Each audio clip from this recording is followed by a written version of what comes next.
Hello hello good morning. ମୁଁ ଆଜି ସକାଳୁ ଜଲ୍ଦି ଉଠି ପଡ଼ିଛି। ଆଉ ୟା ପରେ ମୁଁ ଯାହା ବି କରିବି ସବୁର ବ୍ଲଗ୍ ଆପଣଙ୍କୁ ଦେବି।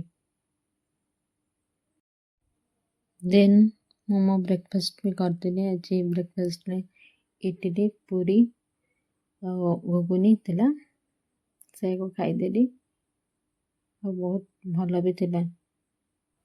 ଆଜି ଲଞ୍ଚରେ ଭାତ, ଡାଲି, ପନିର ଆଉ ନଡ଼ିଆ ବରା, ଓଉ ଖଟା, ପାମ୍ପଡ଼ ଥିଲା। ଆଜିର ମଙ୍ଗଳବାର ସ୍ପେଶିଆଲରେ ଆଜି ଏତିକି ହିଁ ଥିଲା।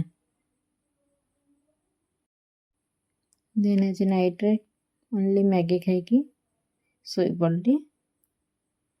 Please like, share, comment and subscribe to my YouTube channel. Love you all. Please support କରନ୍ତୁ ମୋତେ ଆଉ ମୋ ବ୍ଲଗ୍।